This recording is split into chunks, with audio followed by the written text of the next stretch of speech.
This is from the Reddit website. The Vanishing Hitchhiker.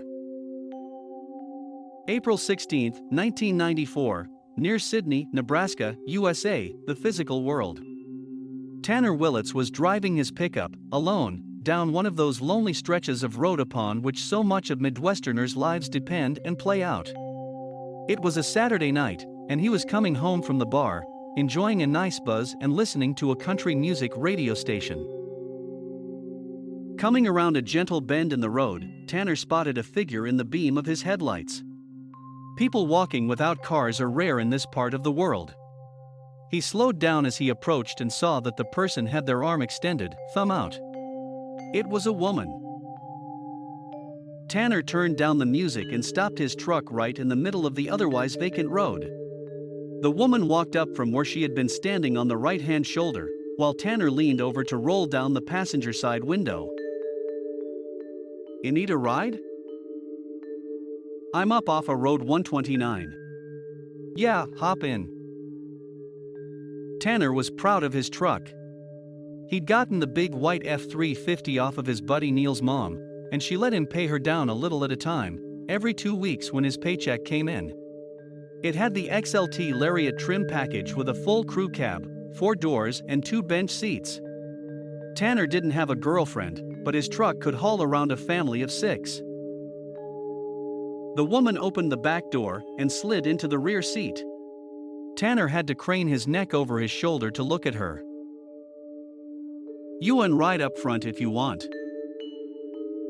I prefer the back." Tanner gave a little belch and said all right. "I'm Aurora. You can call me T-Dub." The glow from the factory-installed interior dome light showed the right side of his face in profile. "I think you know my brother. Isn't your name Tanner?" "Well yeah, the guy's in town. I go by T-Dub." Aurora's tone was flat as she said okay and recited the address. Tanner started driving and the turbo diesel whined. "Thanks for stopping, by the way.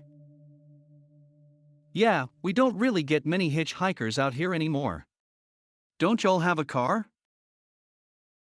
This is the way I like to go." "Yeah, but there ain't no one out here. If I hadn't come along and stopped. This is the way I like to go." Tanner and Aurora caught up in the polite way that country people do. She was right, her brother, Matt, used to work with Tanner at the feed store in Sydney. They were driving out to her brother's house, which Tanner said he had been to once, before Aurora's brother quit the store. Matt had left without much explanation late in the spring of 1993. Their conversation died down just after Tanner steered his truck off the 2-lane Lincoln Highway and onto the gravel road. The sound of the engine and the tires working over the crunchy gravel were all that filled the cabin. The porch light from their destination became visible more than a mile away, over the flat country. Tanner fancied himself a skilled off-road driver. He slowed down a little preemptively so that he could punch the throttle and spin the rear tires as he came into the driveway. He grabbed as much brake as he could and the truck skidded to a stop, the body lurching back and forth on its springs. "Here we are," said Tanner, feeling impressive.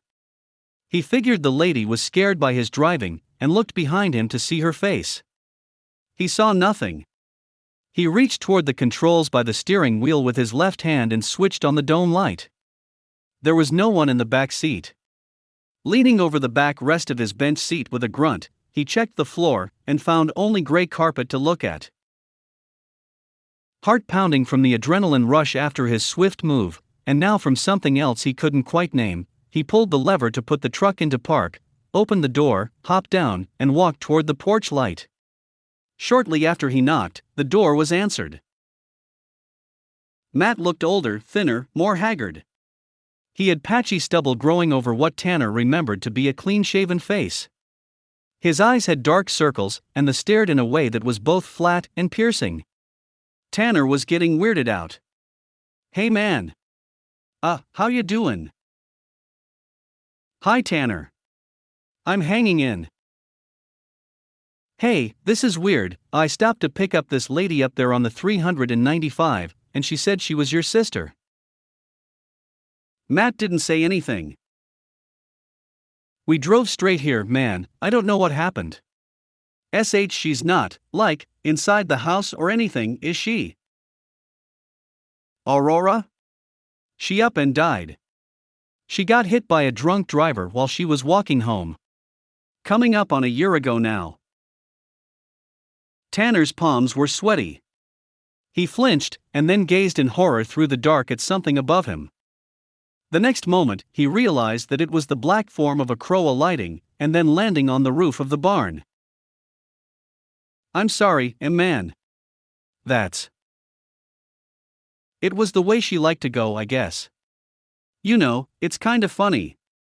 Since she passed, you're the third person who's come by here at night saying they picked her up hitchhiking.